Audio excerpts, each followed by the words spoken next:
नमस्कार। घटना चक्र बुक वीडियो के इस शैक्षणिक मंच पर आपका स्वागत है। हमारा उद्देश्य है ज्ञान को सरल, स्पष्ट और सुलभ रूप में आप तक पहुंचाना। आइए आरंभ करते हैं अध्ययन और सफलता की इस यात्रा को। नमस्कार। कभी कभी ना खेल की दुनिया में ऐसे दिन आ जाते हैं जो सच में इतिहास बन जाते हैं। तो आज हम एक ऐसे ही दिन की बात करने वाले हैं जब हजारों मील दूर दो मैराथन की कहानी एक साथ लिखी जा रही थी। जरा सोचिए, तारीख है 30 नवंबर 2025। एक ही दिन दुनिया के दो अलग अलग कोनों में दो बहुत बड़ी मैराथन हो रही हैं। मतलब एक ही समय पर ग्लोबल एक्शन चल रहा था।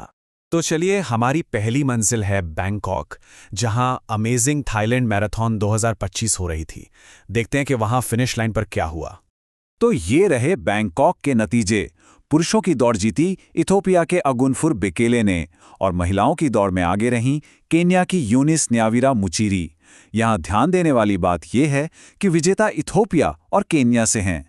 अच्छा, अब कहानी के दूसरे सिरे पर चलते हैं।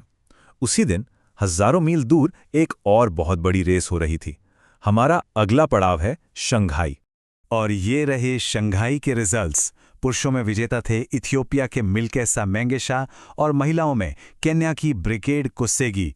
अब हमारे पास दोनों रेस के नतीजे आ चुके हैं और पता है, यहीं से कहानी मजेदार हो जाती है। देखिए, अलग अलग देखें तो ये सिर्फ दो दौड़ के नतीजे लगते हैं, है ना? लेकिन जब इन दोनों को एक साथ रखकर देखा जाता है तो कुछ बहुत ही असाधारण और सच कहूं तो चौंकाने वाला पैटर्न सामने आता है। यहां देखिए, बैंकॉक में पुरुष विजेता इथियोपिया से थे और महिला विजेता केन्या से।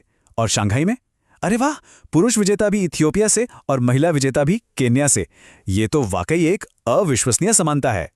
ये एक बड़ा सवाल है ना, कि भाई एक ही दिन दो अलग अलग महाद्वीपों पर रेस हो रही है और परिणाम में देशों का पैटर्न बिल्कुल एक जैसा है। ये कैसे हो सकता है? क्या ये बस एक संयोग था? तो क्या ये महज एक इत्तेफाक था? शायद नहीं। असल में ये एक दिन की कहानी से कहीं ज्यादा गहरी बात है। ये तो एथलेटिक्स की एक बहुत बड़ी कहानी का एक छोटा सा हिस्सा है जो हमें एक बहुत बड़े ट्रेंड के बारे में बताता है। उस दिन का सार बिल्कुल साफ था।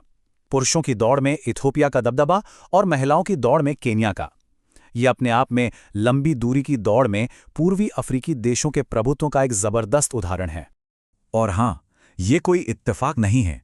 इसके पीछे है दशकों की कड़ी मेहनत, लगन और एक असाधारण टैलेंट पूल।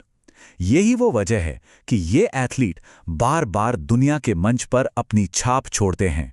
तो आखिर में सवाल ये बचता है, जब हम इन नतीजों को देखते हैं तो हम सिर्फ रेस का टाइम नहीं देख रहे होते, हम एक पूरी विरासत देख रहे होते हैं। लंबी दूरी की दौड़ में ये जो अविश्वसनीय दबदबा है, ये असल में क्या दिखाता है? ये सिर्फ खेल से कहीं ज्यादा है ना?